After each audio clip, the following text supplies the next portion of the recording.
This is episode 77 of the Andrew Hines Real Estate Investing Podcast.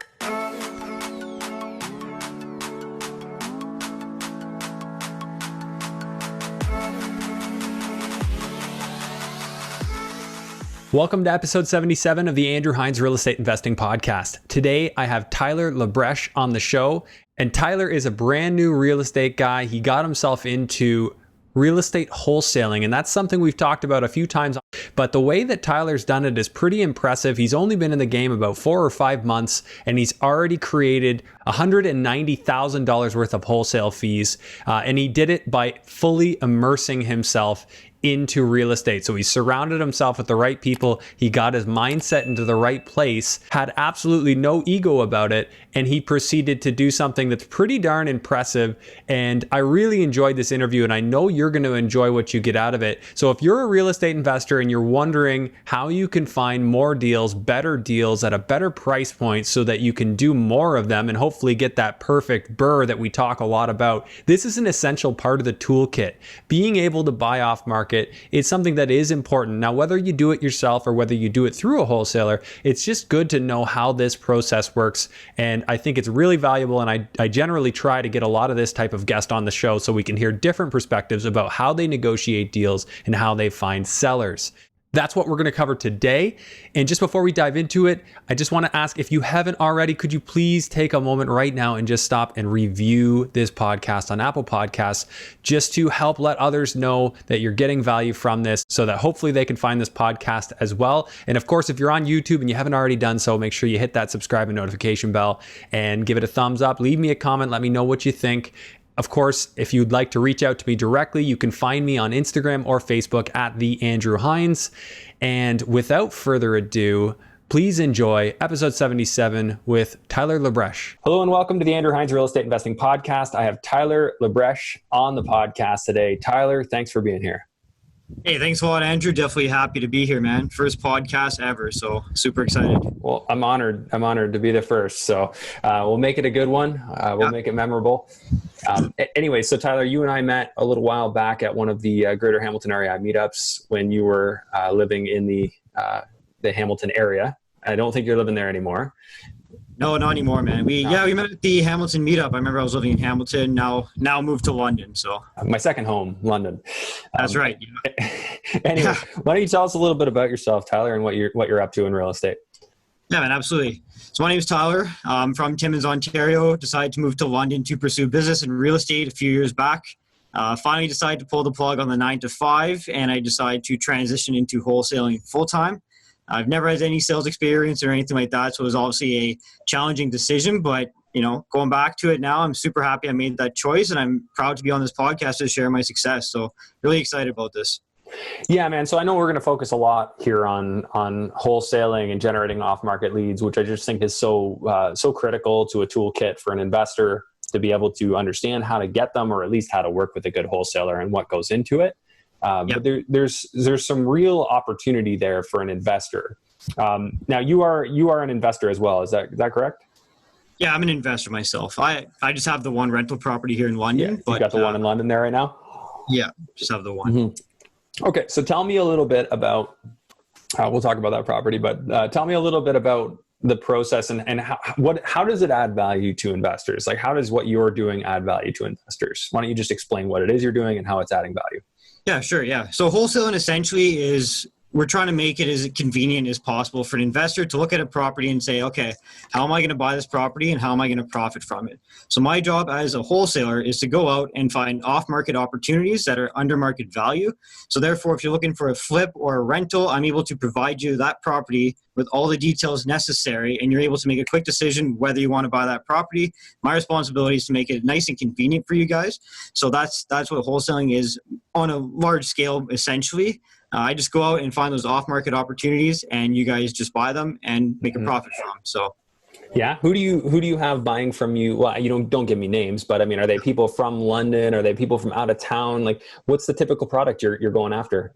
And so basically, like myself, I work all across southwestern Ontario. So I have buyers coming from Toronto, coming from Windsor, London as well. My main markets I focus in are in Woodstock right now. So the majority of my buyers are in the Woodstock area. Generally large house flippers for the most part, people who buy long-term rentals as well. Sometimes you have first-time home buyers as well, taking advantage of the opportunity to get a property on 70 cents on the dollar, right? So it really goes across the board. Mainly flippers are my main buyers. So flippers are your main buyers. So I've had Sean Allen on this podcast. No secret that he likes to flip 30 properties a year. Oh, yeah, right. Have you and Sean connected on a deal yet? Oh, yeah. Sean and I have done many deals. I'm definitely proud to say I've worked with Sean. Sean is a very experienced house flipper. Yeah. He's done over 150 flips. So to be able to work with a guy like Sean on a consistent basis is absolutely amazing, right? Get some good insight of what's going on. And he's taught me a couple of things as well. So super happy about that. He's bought some multifamilies off me, and he's also bought a single family off me as well. So you found multifamilies, like how many units? Like what are you finding? Yeah, so for the most part, I've been wholesaling for 5 months total now, and I've done 7 deals so far. Out of those 7 deals, I've done 4 multifamily properties. So I've had a 4-plex in Courtright, which is just a small town south of Sarnia. I had that one. I had a 4-plex in Brantford, and then 4-plex in Woodstock as well, and then a 4-plex in Ingersoll as well. So those are all at very good prices as well. The 4-plex in Brantford, I believe, was like $295. The one in Courtright was like $190,000. The other one in Woodstock was like $270. So we're getting at these really good prices, which makes it extremely attractive for a buyer to come in and say, okay, $80,000 a unit. No one's upset about that in these markets, right? So. Yeah, 80,000 seems pretty reasonable compared to what I see in most places. I mean, I know in Hamilton you're getting a steal if you're getting it for like 140, 150. People are pricing into 180, 200 a unit. So it's getting more and more expensive to buy multi. So yeah, if you're getting in that price point, it sounds pretty good. Yep. I mean, with such a broad focus, like you're not coming to me saying, hey, I focus on this city or I focus on that city. You're one guy, yet somehow you're getting deals across a very, very wide area. What is it that you're doing that's allowing that to happen? Most of it is from networking and flyer drops, right? So I've done flyer drops in Woodstock and Brantford, for instance. A lot of it's from networking as well, saying, hey, Tyler, I know you're into wholesaling. I have this lead over here. Can you help me out with that? I did some work with Sean through some online marketing as well in the past few months, which has generated leads across the board as well. So it's more about just expanding your marketing, and then the opportunities come around, right? I recently did a single family home in Windsor, and what happened was my friend was actually working in Windsor, and he calls me and he's like, hey man, I know a guy on the street that's looking to sell their house. What do you think? I'm like, well, let's see if we can get this deal, right? So he met the seller, and I basically coached him through the process, and we got the deal under contract and did a $40,000 assignment together. So it's a lot through networking and just, the thing is like just helping people out. And I feel like if you're just always helping people out and giving them value, it comes back to you in ways you would never believe, right? So. Yeah. Well, how are you doing that? Like, give me some examples of how you're connecting with people, how you're putting the bug in their ear that they should call you when they find a property that's off the market. Yeah, honestly, they come very sporadically. Like, I think it's just because the past few months I've gotten multiple deals coming in. I think I've had people reach out to me through the social media platform saying, oh, hey, I see you're doing wholesaling. I have this lead over here. Can you help me out with that? Or, hey, I have this lead over here. So it's more or less just like, yeah, let's partner up. Let's see if we can make something happen from that, right? So the one with the Windsor one, my friend was just excited because he's been really interested in what I'm doing. He wants to get into this business eventually. I know he has it in him, and I know he wants to do it. So he's like, yeah, I have an opportunity. Let's see if we can partner up. And it worked out pretty good. We did a good assignment on that one. So how did he know you? He was a pre-existing friend? Yeah, he's actually, his name's Trevor. He's been one of my best friends for like 7 years. We actually went to college together in Sudbury. So I used to do power line work, and he does power line work right now. And he was just working in Windsor, and his boss said, yeah, I know a guy trying to sell this on the street. So then he grabbed that guy's info, and we worked together on it. I basically just coached him through the whole process, and we got it. So he's super happy because that was his first walkthrough he's ever done. He just asked me all these questions, and I basically just said, okay, if he says this, you got to say this. If he wants this, just say that. It was crazy, man. I promise. I felt super proud. Like, I love getting deals for myself. Like, it's super exciting, of course, but if I can help someone else get a deal like that, that's the best part, right? Because then I feel like it's fulfilling. I'm like coaching, I'm helping someone else, generate income for themselves. Like that is what I love to do. So it's amazing. All right. So tell me about your backstory then. Where are you coming from? You said power lines, right? Yeah. So how much time do we have for this part, right? So go for it, whatever you want. Yeah, man. So, from Timmins, at a young enough age, I was actually interested in doing personal training. And my original plan was I was going to go to do personal training, just focus on that full time. Then I had the epiphany last minute. It was like, okay, why don't I just get a high paying trade job and then I'll go into business later on in life, right? Maybe 5+ years or whatever it may be. So I went to college, got my power line diploma at the school, worked out west for a year, got laid off because the oil prices went down, came back to Ontario and got a full-time job at HydroOne, which is one of the more prestige jobs in Ontario. Like, we make a great income, 6-figure income. It's amazing, right? But the one thing about that job was that I felt like you're just a number in a big company like that. So I felt like, you could be the best worker at HydroOne, but there's nothing's going to show. You're just going to be an average at the company, right? So I made it my mission to be like, okay, I'm going to get myself into business and I'm going to use this opportunity at HydroOne to just generate income for myself so I can invest it. And while I'm working on the road, I'll read all the real estate books, all the business books, all that kind of stuff. And then eventually just go into business full-time, right? So did that for about 4 years, and then the right opportunity came around where I had the opportunity to get into business. I was 3 months away from getting my red seal at HydroOne. So this is crazy. I had many people question why I did this, but I felt very confident with what I knew about business and who I was able to work with in business that it would turn out. So my 5th year, I decided to hand in my notice, first day back, 5th year, because I didn't want to go and do another year at Hydro. And 3 months before I was supposed to get my red seal, so I just cut it off completely. And I just basically put myself in a position where I had to make something happen, right? I had to just go out and crush business, right? 100% sales job, never did a sales job before, 100% commission. So, you eat what you kill kind of mentality.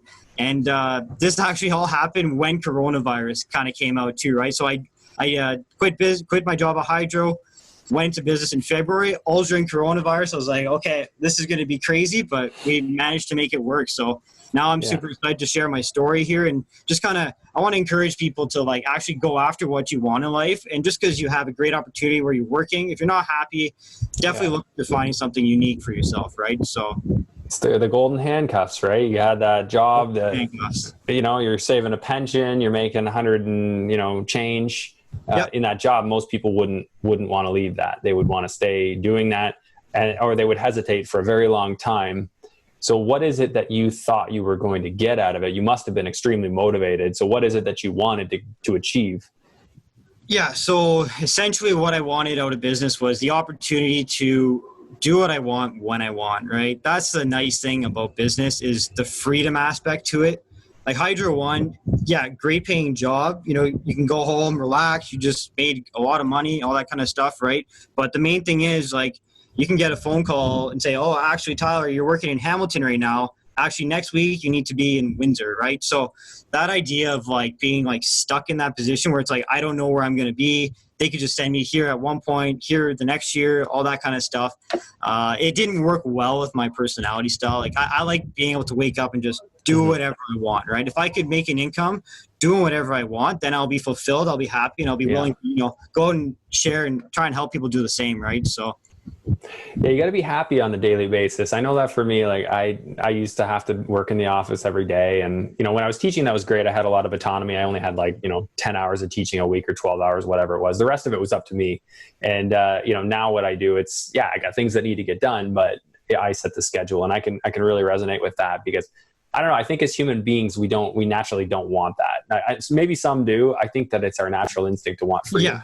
Yeah. You want to just be able to do whatever, whenever. And that's the big reason why I'm in real estate. And the big reason why I say it's all about passive, building that passive income so that one day I truly just never need to work, and then it'll all just be a choice.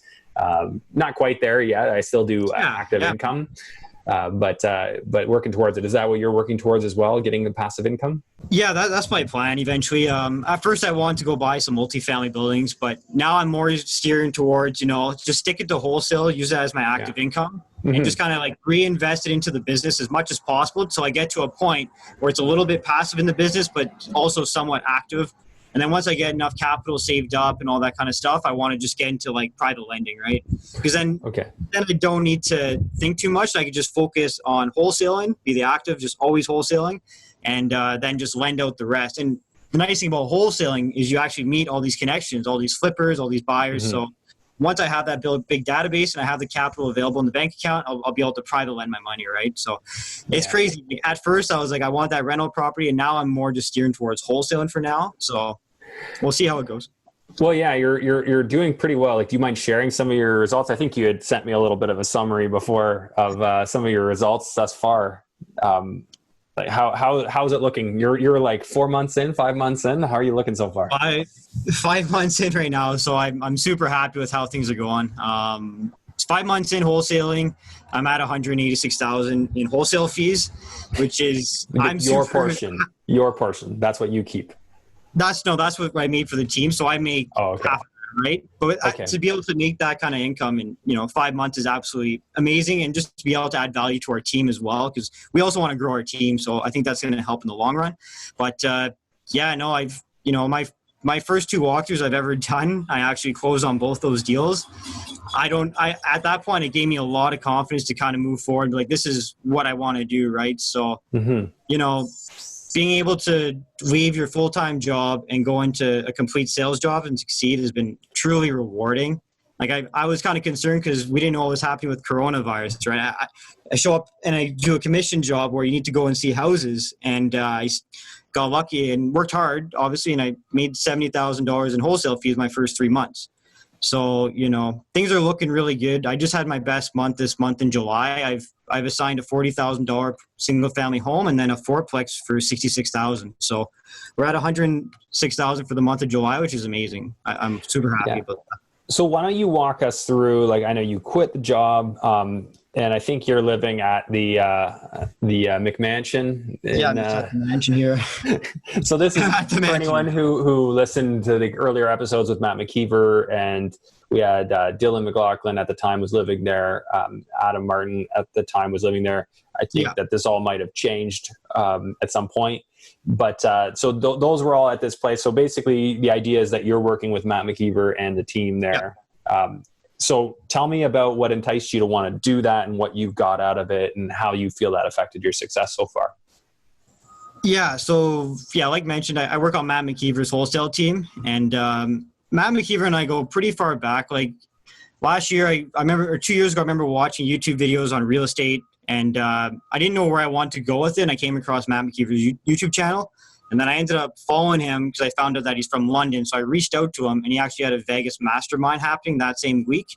And I've never been to a real estate network event at this point. This was like a year and a half ago. And I just messaged him. I was like, I'm going to your event. We're going to make something happen out of this. So bought a Vegas ticket, bought a suit, bought a plane ticket, flew to Vegas, met Matt McKeever. And he's a very intentional guy. He's got good intentions. He just wants people to succeed. So I just kept learning off of him for the most part that whole year. And then I decided to finally, pull the plug, get into wholesaling full time.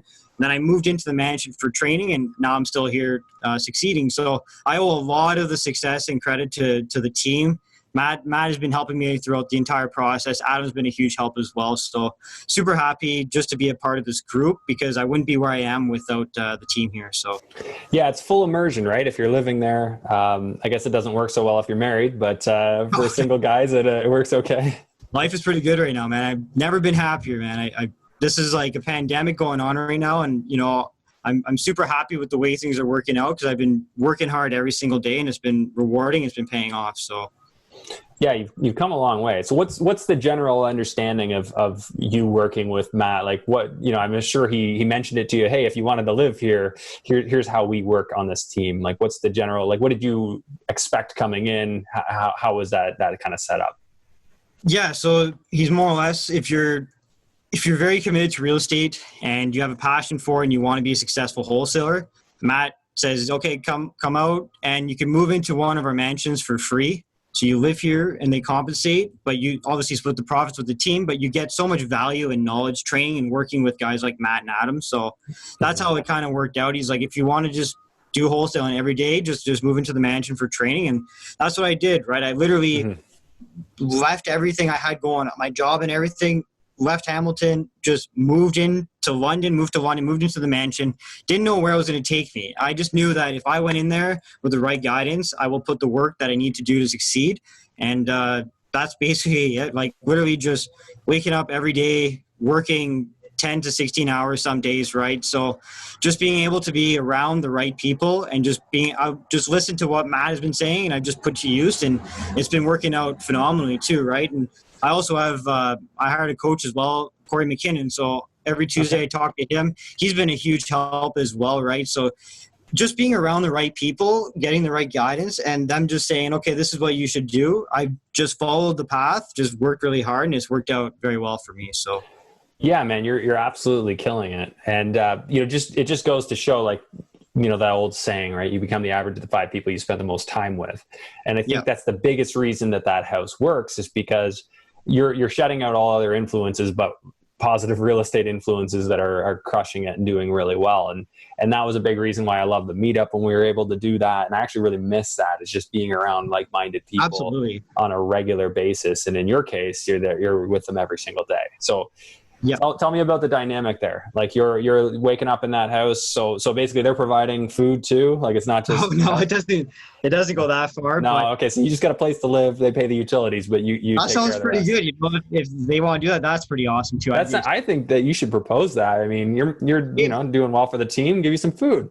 Hey, I'm down for some steaks, right? No one's upset about that, right? They've actually included incentives into the company now where you make X amount of dollars, you get a pen or a suit or like a watch and all that. So that's been super exciting. So it kind of pushes us forward to keep working harder, right? But as for the dynamic here at the mansion, I literally wake up at 5 a.m. every morning, 5 to 5:30. I have my morning routine I follow. We actually do a team workout in the morning too, which kind of gets, the blood flowing. Sometimes you wake up, you're a little tired, whatever. Do a little workout, get ready for our meetings in the morning, and then we just kind of do our own thing. But being around people that actually really want to crush in business, like I'll happily work with you all the time, right? Because it's just going to help the team. It's going to help my self-development as well, right? So we've had people, like since I've been here, I've seen 3 wholesalers leave, right? Or 2 wholesalers leave and another guy leave as well, right? So it's not for the faint of heart. It's not like you just come here and you become extremely successful. It requires a lot of work, but the path is there for you. So, just a matter of coming here and just working hard and making the most of it, right? Is Mike still living there, Mike Nowicki? Yeah, Mike's still here. So right now, who's in the house right now? Yeah, so right now this is actually the second mansion, so they have the other mansion as well. Okay. But right now in this house, it's myself, Mike Nowicki, Amar, who's also joined the team 2 months ago. He actually just got his first deal 2 days ago, so I was super happy for that guy. He's been working hard.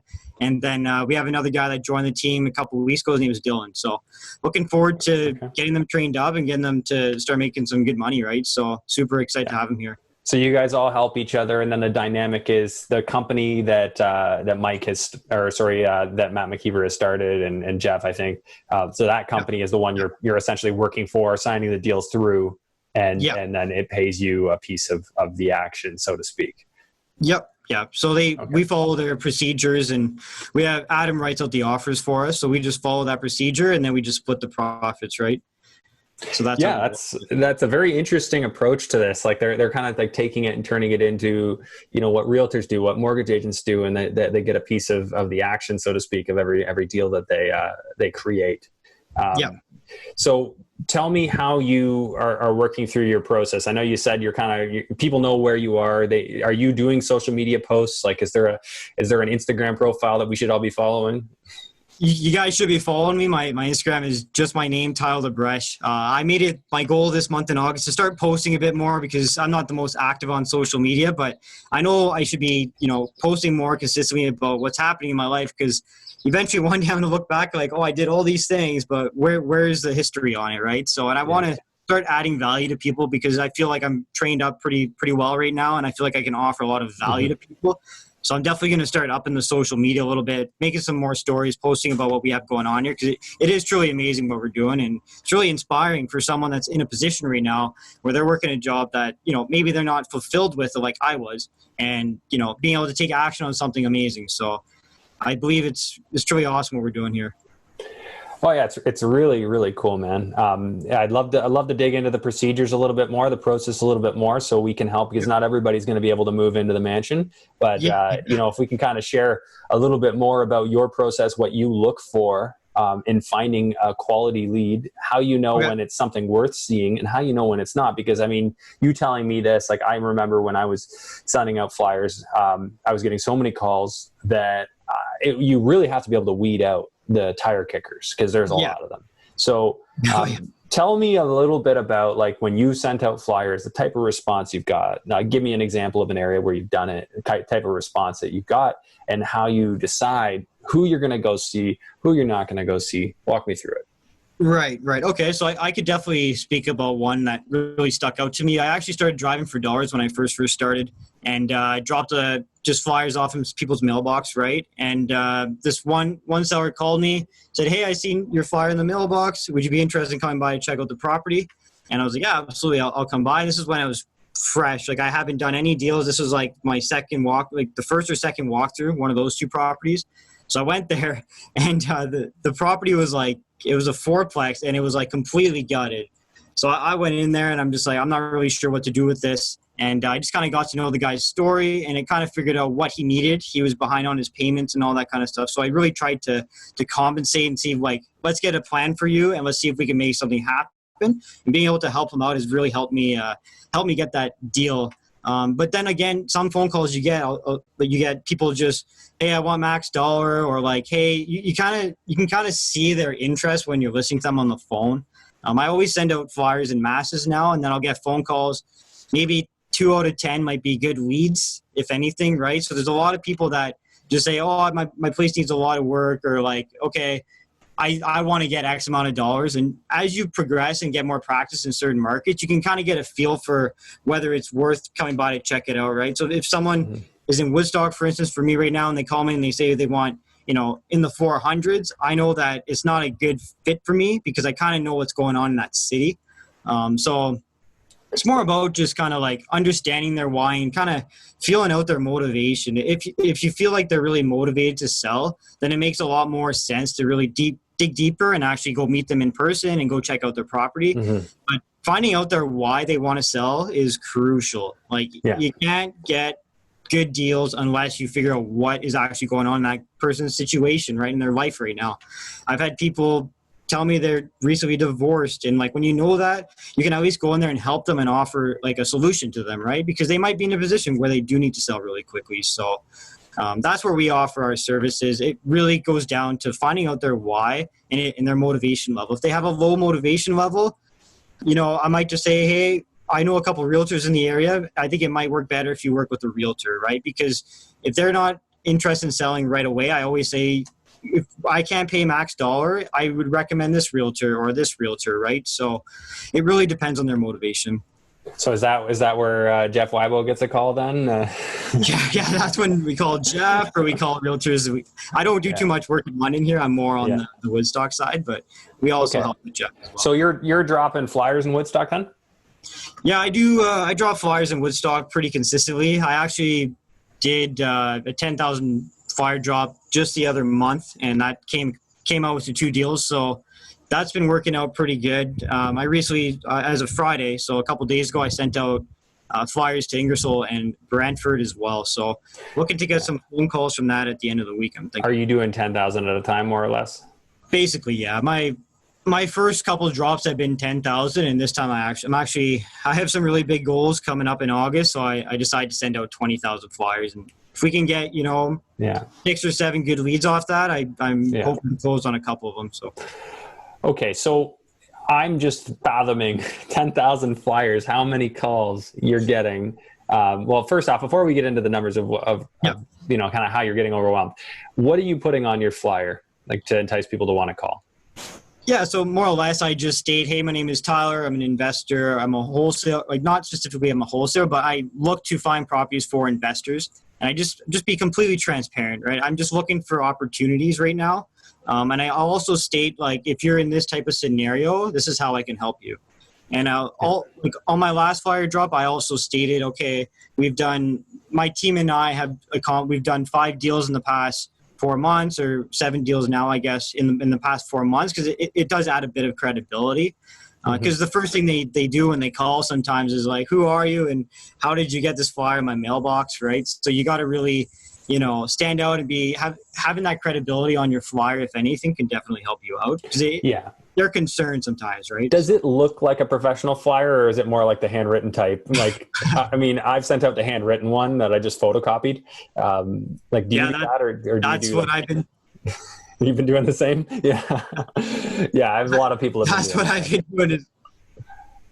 doing as well. And I know for sure there's a lot of people doing that. So, you really got to stand out and, really, really focus on their needs. You got to be really relational, right? Because if there's tons of people sending flyers out, they get 2 or 3 a week sometimes, right? So you got to really understand them and, be very intentional, be very relational, and they're going to be more open to you. Because if you're in there, they call you and the first question you ask them, hey, are you looking to sell? Is like, that's not how I like to operate myself. I definitely, basically shoot the shit with them for a couple minutes and then just kind of see, when you get to talk to them and get to understand them a little bit, they'll start to kind of share more about their story, and you can kind of add value in different ways. So, Okay, so then how much time are you spending doing that over the phone versus doing it in person? Because I wouldn't want, the person to, I just bought it earlier this year. I wanted to see what you'd give me. That person, I don't want to go see their house because 100%. They're not going to sell it to me for a good price. No, definitely not. So I mean, in all honesty, like, I don't really have like a strict routine I follow. I honestly just wing the phone calls. I promise. Like, I literally just start talking to them and have a fun conversation, and then kind of dig deep into what their motivation is. Like the last deal I just did was my best deal. It was a $66,000 assignment, and the whole conversation, literally the first time talking to him, we just talked about golf for like 5 minutes. And then after that, I was like, I see you have a house you're interested in selling. And he's like, yeah. He's like, I don't really know if I want to sell right now. I'm just on the line about it right now. And later on, just kept talking about golf, and then found out that he wanted to move to the States to buy a vacation rental so he could golf more in the States. So then we just kind of talked about that a bit, and then every now and then asked questions about the property. And eventually he got excited to sell, and we got it for a good price. So it really varies. That's like that doesn't happen every day, obviously. Like, of course not. Yeah. Every odd time. But the average person, will more or less just kind of question what we're doing and why they should work with me, right? So I really try and build rapport. Yeah, I would say, like, one thing I noticed a fair bit of doing it in Hamilton is hostility. Yeah. Hamilton there's a lot of flyers going on in Hamilton. I know that one. Yeah, I was probably early on before flyers got kind of big there, and I got some people calling me. Basically, you kind of know if they block the number, don't answer it, because it's pretty much just somebody calling to threaten my life, break my legs. Gotta watch for those people. You don't want people threatening you. Yeah. Is that unique, or have you found that occasionally too? Well. Yeah, to be honest, when I first started, I had a lot of people like, don't ever send flyers here again, right? Yeah. And I more or less just say, hey, I apologize for the inconvenience. I do this professionally as a business. Just fair warning, I go through Canada Post. I wasn't specifically targeting your property. So I really try to defuse, even if I know I'm not going to buy their house, right? Yeah. Just be really intentional and be like, I'm just, this is my business. This is how I market. I'm just trying to find business for myself. And they always understand after that. But you get a lot of people that obviously they're not super thrilled to receive your flyer 3 times in 2 months, right? So, right. But I mean, do they also call the pizza company and yell at them for sending them a pizza flyer? You know what I mean? Like, exactly, right? It takes 2 seconds to grab that flyer and throw it in the garbage. Right? Yeah, exactly. It's just it. Okay, yeah. So give me an idea. Like, if you send out 10,000 flyers, is your phone like exploding? And how many houses are you going to see over those 2 weeks that your phone is just like, really going off? Yeah. So I'll kind of speak about like what's happened in the past. Like my very first flyer drop I did was in Woodstock, and I sent out, it was like 3,200 flyers because I was just starting out, right? Let's just see what happens. And I ended up getting 6 phone calls. 3 people were interested in selling. 3 people were just not happy with the flyer. And then I went to 2 of those walkthroughs, and managed to get both those deals. And that was like a really good return. Like that doesn't happen all the time. So then after that, I'm like, okay, 2 deals. I was excited. I'm like, okay, we got 2 deals from 3,000 flyers. Like, let's just up it. And now I've been sending 10,000.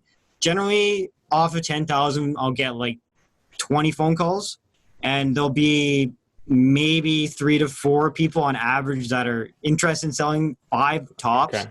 So you really got to kind of like, when you get that lead, you got to, if you're sending 10,000 flyers, you got to really work hard and close that deal, because there's tons of people marketing. Yeah. So you got to be on that fast, right? How, like, what does 10,000 flyers cost you to put out? Is that like $4,000 or $5,000?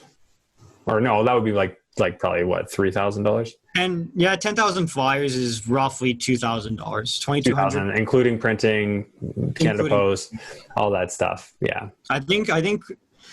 Correct me. I believe it's this. I think it's like 20 cents per flyer printed and sent out is the average. Like I use M&T Print Shop, and I think like if I send out 10,000 flyers, it's basically $2,000. And okay, yeah, I think I'm trying to remember what I was paying through Canada Post. It's been a little bit since I did it, but it was like probably 12 or 13 cents a piece, if I'm not mistaken. So it's obviously cheaper than putting a stamp on something by far. And then of course you got your printing costs. So you put that out. So then you're getting 20 phone calls, 3, 4, 5 are interested. Tell me about that. Do you remember the first 2 deals? So your first mailer, you got 2 deals. Talk to me about what you saw. Let's walk through like one of those houses and what you saw, what you thought, and then what it ended up going for. Okay, so my first flyer drop when I sent out 3,200 flyers was literally the same time coronavirus happened. So it was very like, on my flyer, I didn't even mention anything about coronavirus because I got them printed off before that happened. So sent them out, and I'll just speak about the 2 people that were interested in selling. There's one seller that was he just needed to sell because he recently got divorced, and he's like, I just want someone to help me out in my scenario. So we ended up talking. This was all done over the phone. I've never seen the property, and I just talked to him over the phone and just explained to him what price I needed it for to guarantee a sale. So I ended up getting the single family for around like 200,000, and then assigned it for like 215, I believe. But that was all virtually done over the phone, and he just sent me photos. So I was just running my numbers based off the photos, and it worked out very well. He was happy overall, and then the other one was a 4-plex in Brantford area, in Woodstock as well. And basically he was just a tired landlord. He wanted to just sell because he was just, annoyed of the tenants or something like that. So I more or less just explained to him, he wanted a lot higher than what I ended up getting it. He wanted it for like lower to mid 3s. And his rents were under rented. So I basically just explained, like, at these rents, it doesn't make sense for me to buy it at this price. I need it for X amount of dollars. And I managed to get that one for 270, and that was done virtually over the phone. Never seen the property. He just sent photos and assigned that to our buyer without him even having to see it because he liked the deal so much. So that's how those 2 worked out. I actually had one buyer that was going to buy that single family and the multifamily, but it was a miscommunication. So what happened was last minute he found out, I'm not actually buying it. So I was like, okay. So then I literally called all my buyers in Woodstock, set up a walkthrough the next day, and ended up selling it the next day. So it really caught me off guard because I thought he was buying it the whole time. I was being patient. Oh, okay. It was a miscommunication. So he wasn't buying it. He wasn't buying it. I thought he was buying. He said he'll take both. What happened was that 4-plex was on 2 separate titles. So I'll take that instead of family. So it was a big miscommunication. I found out like 3 days left to sell this deal. I called every buyer I knew and managed to sell it the next day, which worked out pretty good, obviously. But okay, so is that the one that was 270, the 4-plex that you bought for 270? Yeah, the 4-plex was the one my main buyer bought originally, and then the single family home was the one I thought he was going to buy, but he didn't. Okay. So then I had to set up a walk the next day, and this was during Corona. It was crazy. But so the 215, the one you assigned for 215 and bought for 200, that was the one you were worried about that you didn't have sold. Okay. Yeah. So what did you end up selling the 4-plex for? I assigned that. The 4-plex got under contract for 270 and assigned it for 300. 300. Okay, so a $30,000 increase there. Okay, so let's go through. I just want to go through the logical thought process here when you're looking at them. What was the $200,000 house? Is that like a bungalow, a 2-story, detached, attached? Yeah, so that right there was a 3-bedroom, 1.5 bathroom, and it was a nice little building. It was in Woodstock. It was like 5 minutes from downtown. The after repair value on that was like 370 roughly. So Okay. I was looking to get it for in the low 200s, and when I offered 200, he was super happy with that price. So it worked out pretty good. I had to kind of explain to him, if you want a guarantee sale, we need it for roughly this price. That property needed roughly 60,000 in renovation. Now looking back at it, I definitely could have assigned that for a larger fee. But back when I was first starting, I just wanted the experience and just practice in general. So I was happy assigning the deals for, that kind of price. So our buyer was super happy with Yeah. that one because there's a big spread for him. Like when you said 215, like what were you thinking if you listed it with a realtor? I mean, barring coronavirus, what were you thinking it would have been worth just as is to just close on it and sell it on the market? As is, that one, I got that under contract for just under 70 cents on the dollar, like for market value. So I think if we put that on the market, that would have been like a 260 to 270 at a minimum. Probably around, I would say anywhere upwards of 270 to 280,000. And we got it for 200,000. So do you guys ever consider just doing that, like closing on them and then reselling them? Or is that not an office policy? I mean, I prefer to just add value to our investors and just continue building relationships. And it's a long-term game for me. So if I can, provide value to our investors, and then, I'm just confident moving forward that it'll benefit in the long run. So For sure. Well, I mean, the experience you're getting now is not something that's going to leave you if you ever don't live in that mansion or do the same thing you're doing now. Like you'll remember this, and it'll always be a tool for you, which is super, super useful. absolutely. Okay. So the fourplex, you managed to pull 30,000, so 15 for the house, 15 for you. Not bad for something that comes around, and then now all of a sudden you get paid. What were you thinking? So you got it under contract for 270. You assigned it for 300. What were you thinking if you had just listed it would have been worth? Right there, like now looking back on it, I would definitely say upwards of like closer to 400 for sure. I'm looking at the numbers right now, and I know for sure I could have assigned that for like 320 at a minimum. Mm-hmm. So I would imagine, based off of those numbers, somewhere of upwards in the 400,000. Because now looking back, I know Woodstock, the average would be minimum $100,000 a unit on the market. So, that 270 for a 4-unit was like 70 something thousand per unit, which back when I first started, I knew that was a really good deal, but now I have more experience. I realize how good of a deal it actually was. So you can only go up from here. You're gonna. I'm pretty happy with the way things are going for sure. And I speak to my parents all the time. They're in Timmins. They have no idea what's going on down here in London, but reassure them that everything's going pretty good. Yeah, it sounds like you're doing really well, and obviously you're going to take this with you, and this is going to be something that's going to help you in the future. Any gold nuggets that we're missing here? I'm trying to think of what other part of the process I should ask. Like, I always like to get into the context of what it is you're trying to give to the investor. Like, what do you see as being the investor needs this in order to think this is a good deal? So that does the investor need to be able to buy at 70 cents of their ARV, or do they want 70 cents on the dollar of current value? Like, what do you see them wanting typically?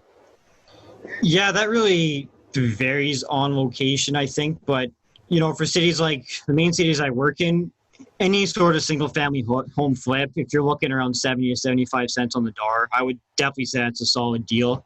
As is. So 70, 75 cents of as is value. Yeah, generally around that. It really depends on the scope of work. So if they could go in, just do a 30-day cosmetic flip, then generally I try and reassure that the flipper is going to make $30,000 on the flip. So if I buy a property and I can prove to them that they'll make $30,000 on the flip or more, then it's generally a pretty easy sale. That's what they're looking for. They have their numbers. If they make that $30,000, then they're happy. Yeah. And for more like the multifamily kind of properties, I just try and get them under contract. Whatever their fair market rent would be in that current condition, that's how I kind of sell it as, at the 1% rule. So for anyone that doesn't know what the 1% rule is if your property rents for $4,000, you want to try and get it for $400,000. But if I could just prove to them that once you buy this property, tenants are out, for instance, my Ingersoll deal, I was marketing it at 380,000. I had it for 340, and I was just selling it at 380 because I knew that once all the tenants were to move out in its current condition, that you would be getting a minimum of $300 or $3,800 a month in rent. So that's how I justify each. More multifamilies is more based off the rents, and then the single families just make sure they get a 30,000 minimum profit. If it's like a 6-month flip, then you try and do like a 50,000. Yeah, if it's going to take them longer, if they don't need to get permits, I'm sure that there's a little bonus there that take a little lower profit, right? Absolutely. So this sounds like Sean. I had Sean on the podcast. He wants his $30,000 minimum, right? 30,000, yeah. Yeah, guaranteed 30,000, no less. I mean, of course, it could be more, but he wants to know that's the bare minimum, and that's at a minimum because there's risk involved. You know, you could take down a wall and find something crazy behind it. You don't really know, so you need to reassure that the flipper gets a 30. Yeah. So when you come up with $60K of reno on that one, like how do you know? Like what to you is a $60K reno? So that property was like 1,400 square feet. It needed a decent renovation on the interior. Like but kitchens, it also needed bathrooms, flooring, paint. Yeah, kitchen. Actually, the bathrooms were in decent condition, but more was the kitchens, the bathrooms, the flooring, all that kind of stuff. It also, needed new windows. So X amount of windows, I believe it had like 7 or 8 windows. So that needs to be accounted for as well. One section of the roof needed to be redone. So, and what happened with that one actually is he sent me photos of that property. So I said, I need it for this price. I estimated the renovations to be $40,000 on that. And then when I went to go actually check it out, the roof was messed up and it needed new windows, but like you couldn't tell from the photos. Yeah. So I had to buffer that into my renovation cost. So then when I told investors, I'm like, hey, look, I thought it was 40,000. Now I'm here. I'm looking at the roof and the windows. It's an extra $20,000. So this one needed $60,000. Your standard like 1,100 square foot cosmetic property I would just say between like 25 to 30K in renovations. Any exterior could just be depending on the work, obviously, right? Mm-hmm. But yeah, you got to look at each one on its own, right? And how did you develop the skill to be able to know that stuff? Because like I've been in renovations, right? But you came in, you have one property, you really just kind of dove into sales in this type of business. How'd you get good at it? Or were you really relying on the team to run your numbers by them? Yeah, so that was more or less just kind of walking in properties, getting photos and kind of just looking at them on the computer, and also having the team kind of help me and say, sorry, the flies in the way. Yeah. Also had the team kind of helping like with we think the renovation would be this. And, it's one of those things where you just got to keep looking at it. The amount of time I spent my first 2 months just looking at Kijiji properties and just like, okay, this needs this much work, this needs this much work. Now I can kind of like just walk through a property and say, okay, this property needs 30,000. This property needs 40,000. It comes with experience almost. Mm-hmm. It really varies on the project. Like full guts, I'm still not 100% confident on, but the standard cosmetic stuff, I feel very confident with. And it really goes by square footage as well. Like 1,000 square foot property, just an average renovation. I just suggest like 25 to 30,000 for the most part. Like understanding somebody's going to do a kitchen, do the bathrooms, replace the tubs, do some tile, all that stuff, or yeah. Like, I did one on my back split, and that's about 1,000 square feet, and I think I came in just under 30, and new appliances. I did new. Yeah, that seems like that's pretty average. I think for the most part. Now, with that one, I tried to salvage what I could, but I ended up reflooring the whole place, repainting the whole place. The kitchen, I repainted the cabinets and replaced the handles, and then I put a new countertop on. Oh, cool. Nice. So just try and like keep what I can, but I didn't do windows on that one. But yeah, you're saying at a 20 to 25, you're not doing windows at that price. That's more cosmetic. Yeah. Pretty well for the most part. Like I owe a lot of my success with this to my coach Corey as well. Like he's helped me out with that kind of stuff, and Matt and Adam has definitely helped out as well. So just from doing the reps, like it's not rocket science. Once you do it a couple times, you can get a good grasp of it, right? So hear Corey's name a lot on here. So Corey was on, I'm trying to think, episode maybe like 41 if somebody wants to. Don't quote me on that, but you'll find it. It's in that ballpark for anyone who wants to go check out Corey's episode. Yeah. But Corey's a smart investor also in the London, Sarnia area. I actually had him out he came out to see the townhouse project I'm building. He wanted. Oh, nice. Yeah, you're into developing right now, right? That's amazing. Yeah, I'm doing new construction. Yeah, so I've been doing that for a handful of years. Started that company to do my own flips, and so that's sort of my active income. And then I've been in a bit of a holding pattern as far as buying more. But now I'm looking at with everything happening with the lockdown and what's changing in the scope of students not knowing what's happening in the fall. There won't be in class classes, and then we'll have probably January. Who knows if world resumes? But I have a feeling that there might be decreased enrollment, which could affect tenancy. So now I'm looking at it. Okay, what can I do to my properties to make them hedged heavily? So I'm looking at maybe adding additions to a few of my properties that already have additions and adding a second unit, because London allows second units. So that's something I'm going to be pulling some strings on earlier in the next couple of weeks. Not to get distracted here, but no worries. Anyway, so Tyler, tell me a little bit about the rental property, the first one you bought in London. Why'd you buy that, and what did you buy? Yeah, so this is I knew my long-term plan was to get into real estate and business full-time. And coming from Timmins, for me, I didn't see a reason to buy in Timmins because I'm thinking of it long-term, and I just know buying in a city like London, for instance, the appreciation over the long run will just be beneficial. That's how I was thinking originally. I wasn't really thinking for cash flow because this was when I was first starting out. So I specifically remember I was working up north in Manitowoc, which is like 8 hours northwest of Timmins, looking at where should I buy. And London came across, and I found out that London was one of the recession-proof cities back in 2008. London and Sudbury, the only two cities that saw increase in prices during the recession back then. So I really looked into London, and I actually found the prices were pretty cheap at the time. Like definitely now looking back, like those were really low prices back in the day. So I found this builder, you might be aware of them, Ironstone Building Company. Yep. And they were advertising brand like new builds for $340,000. So I was looking at that. I'm like, okay, that's a really good price with everything that's happening from Toronto to London, like all the migration. Like, there's no way that this property will be $340,000 for that much longer, right? So I ended up getting my feet wet with the new build. So I bought pre-construction. Just my mindset was by the time it's built, it'll be worth more money. And I know now I'm looking back, that's a very speculative play, but it's worked out. Like the property is worth a lot more than that right now. But that's how I got my feet wet and more or less just lived in it for a bit and rented it out. And it's basically breaking even. So my ROI on that isn't really beneficial to my lifestyle right now. So I'm definitely looking to sell it. But your first property, I'm just happy to get it, right? Well, you've probably done well though, right? Like you must have appreciated. How long ago did you close on that one? Yeah, so that one there, I bought at the end of 2018, I believe, or end of 2018 or 2017. But now I'm actually moving back. I'm actually going to get it on the market this fall, and I'm looking to sell that for like 535, 540, I think is what it would go for. So you'll have made like 150 upside, you figure? Yeah, but by the time I locked it on the price, I ended up paying $400. But then I got the finished basement; it came up to $420. But now I look at on the market and what they're selling for is like in the mid fives, like five. Yeah. I want to go in there, get it cleaned up, and stage it. And I'm looking to get I think 535, 540 if I put a deck in the back.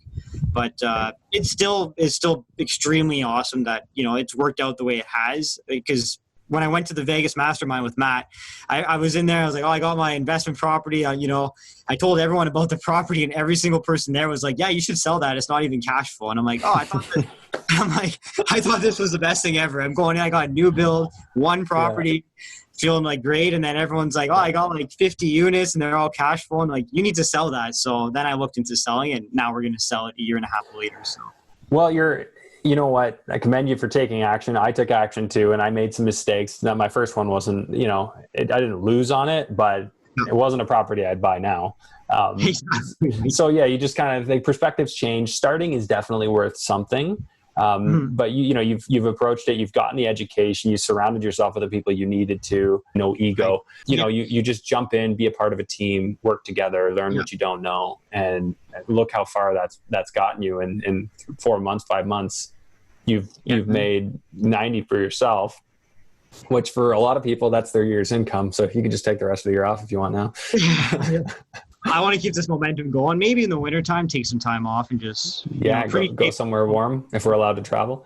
If we're allowed to travel, that's a whole other story. I know you're big into what's going on in the world right now, but yeah, I hope you've heard my rants. I said you've heard my rants. Yeah, I've heard them. I see them on Facebook, but like you know, this world is crazy. I'm just trying to wholesale. You know what I mean? End of the day, that's fair.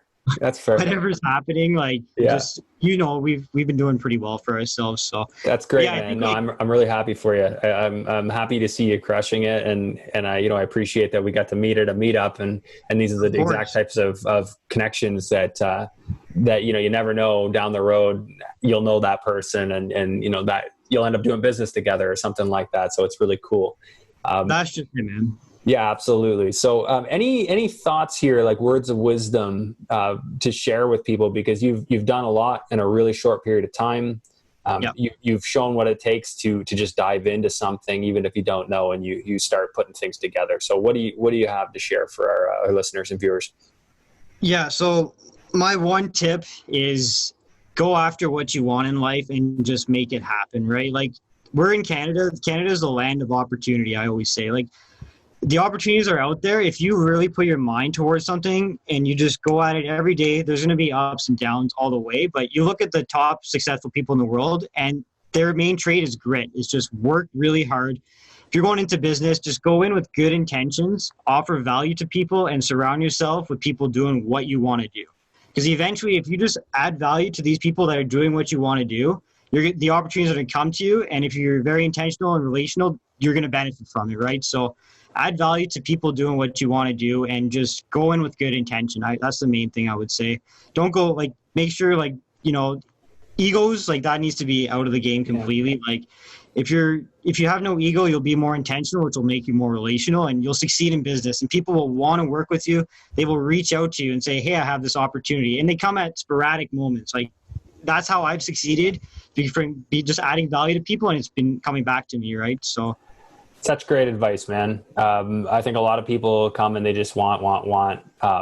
But the people who are giving value and trying to add value, and being problem solvers about adding value. A lot of people, I do get a lot of people that reach out and, kind of want to intern or something like that. But it's not always that easy, right? Because for me to add somebody in, that actually takes my time to kind of train them and stuff. So what I find interesting is certain people just go out and solve problems for me, and I didn't even ask. And I'm you're special. Right? Yeah, that's how it works. It's like, I have this problem. If you have someone that fix that problem, you're going to have more opportunities. Like that. Business is people skills, right? It's fixing people's problems, right? Truly taking the time to understand their problem, putting it together, synthesizing that problem, and then going out and fixing it for that person. I think that if you can do stuff like that, you're gonna earn some favors with some people who are some movers and shakers. Yeah. Mindset should be going in how can I add value to this guy's life, or how can I add value to her life? And it'll just come back, right? That'll make you intentional, which will make you relational, and it'll just work out so well for you. As long as you're persistent and you have good intentions, you will succeed in business. Just keep at it. Maybe right now with COVID, I understand it's a lot hard. It's harder right now, right? Because we're in a time where there's a lot of scarcity concerns. Just even during these hard times right now, just keep pushing, because something great will come from it. You just have to have a good mindset, stay positive, and just keep at it, right? Yeah, you just got to have the right attitude, and there's always opportunity. No matter what, there's always opportunity. One person's catastrophe, of an economy is another person's gold mine. So that's just it, man. Yeah, we just got to keep our heads up. And I like what you said there, Tyler. You're a beast. You're absolutely crushing it. And I'm really glad we got to meet each other. So why don't you tell people where they should go? I know you said your Instagram, anywhere else you want them to follow you, or how should they connect with you? Yeah, so right now I have my Instagram. It's just my full name, Tyler Labreche. Definitely add me on Facebook as well. I'm going to be starting to post a little bit more of what's going on in my life. I'm not very active right now, but once I get some good posts out there, I highly recommend you follow me. There's going to be some good stuff. And I also post my wholesale deals on my social media as well. So if you're interested in investing, those will be on my Instagram as well. So just Instagram, Tyler Labreche. That's the best. Perfect. Okay, I'll put that in the show notes, and people can reach out to you direct, and that'll be great. Appreciate you taking the time today. Absolutely. This is an honor. And, we've been talking about this for a little while now. So this is my first podcast I've ever done. Definitely happy to do it with you, man. We've come a long way. So look forward to the future. That's for sure. Sounds good. Thanks again. Thanks for watching today's episode. Just a friendly reminder to please rate and review this podcast on iTunes. If you're watching on YouTube, make sure that you smash the like and subscribe and notification bell. And also leave a comment. And hey, while you're at it, why not share this episode with somebody you think it could help? It helps this podcast grow, and I would really appreciate it. Thanks again. We'll see you on the next episode.